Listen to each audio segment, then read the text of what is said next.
வணக்கம். தாஜ்மஹால் இதுதான் காதலுக்கு சிந்தப்பட்ட உயரமான கண்ணீர் துளி. காதலுக்கு எழுந்திருந்து அஞ்சலி செலுத்தும் வெள்ளை துக்கம். கண்மணியை உள்ளே புதைத்துவிட்டு வெள்ளை விழி மட்டும் வெளியே தெரிகிறது. கண்மணியை உள்ளே புதைத்துவிட்டு வெள்ளை விழி மட்டும் வெளியே தெரிகிறது. ஆக்ராவில் மட்டுமல்ல, தாஜ்மஹாலும் காதலும் எங்கும் இருக்கலாம். யமுனை நதிக்கரையில் மட்டுமல்ல, கூவம் நதிக்கரையிலும் கொள்ளை தாஜ்மஹால் கும்மி அடிக்கலாம். நண்பர்களே, யமுனையை விட கூவம் தாஜ்மஹால் கொடுத்து வைத்தது. ஏன் தெரியுமா? யமுனையை விட கூவம் தாஜ்மஹால் கொடுத்து வைத்தது.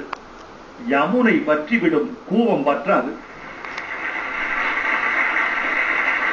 தாஜ்மஹாலுக்கு யமுனை கரையை விட வங்காள விரிகுடாதான் வசதி. காதலுக்கு சிந்திய கண்ணீரின் உப்பு கடலில் தானே கரிக்கும். அழகின் சமூகத்தில் மட்டுமல்ல, அழுக்கின் சமூகத்திலும் கொண்டாடப்படுவது காதல். சிங்கங்கள் மட்டுமா, சிட்டுக்குருவிகளும் காதலிக்கலாம் காட்டில். நுரையீரல் பார்த்து வீசுவதில்லை காற்று. சாமுத்திரிகா லட்சணம் பார்த்து சம்பவிப்பதில்லை காதல். பொருத்தம் பார்த்து வண்டு வந்தால் வருத்தம் வராதா பூவுக்கு? வடிவம் பார்த்து வருவதில்லை காதல். முட்டை சதுரமாயிருந்தால் தான் வெளிவருவேன் என்று குஞ்சு சொல்லுமா? பிறந்த மேனியா இருந்த பூமியை உருமாற்றம் கண்டது உழைப்பு. வாழ்வை முன்னெடுத்தோடு வந்த உழைப்புக்கு இயற்கை பூட்டிய சக்கரம் இரண்டு. ஒன்று பசி, இன்னொன்று காதல். குத்தி சாப்பிடும் பறவையாக வேண்டுமா? காதலி. சூரியனை முகர்ந்து பார்க்க வேண்டுமா? காதலி. உப்பில்லாத கண்ணீர் வேண்டுமா? காதலி. ஒரு கேள்வி, காதல் என்பது உடலா, உணர்வா? காதல் என்பது பரிவா, பாசமா? உடல் மட்டுமே காதலெனில் வினை முடிக்க ஒரு விளைவுகள் போதும். உணர்வு மட்டுமே காதல் எனில் காதல் கொள்ள ஒரு கடவுள் போதும். உடல் கொஞ்சம், உணர்வு கொஞ்சம், பாசம் கொஞ்சம், பரிவு கொஞ்சம், கொஞ்சம் பகுத்தறிவு, நிறைய மூட நம்பிக்கை, எல்லா வஸ்தும் ஒன்று திரட்டி இதய மிக்சியில் அரைப்பது காதல்.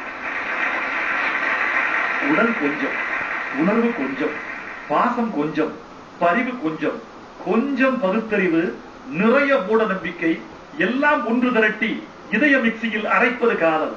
மனிதன் சுயநலத்தில் ஜனித்தவன். இந்திரியம் என்பதே சுயநலம் தானே.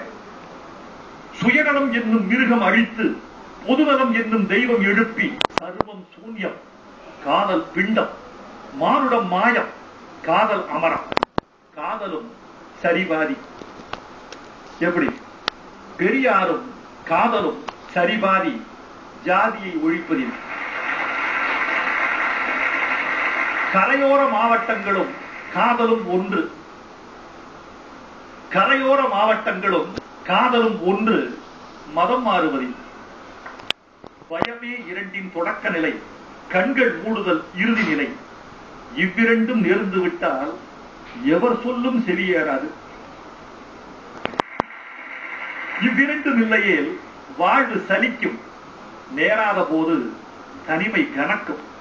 பூமி புதுப்பித்தல், கவிதைக்கு கருப்பொருள் ஈதல், துடித்தல், குணங்களும் இரண்டுக்கும் ஒன்றுதான். மத்தியில் சுழித்துக் கொண்டோடுது ஜீவிதம் என்னும் ஜீவநதி. காதல் ஒரு கரை, மரணம் ஒரு கரை. மத்தியில் சுழித்துக் கொண்டோடுது ஜீவிதம் என்னும் ஜீவநதி. சீக்கிரம் எழுவாய், செல்போனை கும்பிடுவாய். காதலித்துப்பார். தனிமையை சவையாக்கவும் உன்னால் உண்ணுமா? அத்வைதம் அடைய வேண்டுமா? ஐந்தங்குல இடைவெளியில் அமிர்தம் இருந்தும் பட்டினி கிடந்து பழகியது உண்டா? காதலித்துப்பார். ஏ வயசு பெண்ணே, ஏ வாலிபனே, இலக்கியம் பூச்சுரியும் உங்கள் மீது, ஜாதியும் மதமும் உள்ளெறியும். காதல் போயின் காதல் போயின் இன்னொரு காதல் காதல். அதுபோல் அதுபோல் காதலர் வாழ்க, காதலர் வாழ்க. நன்றி, வணக்கம்.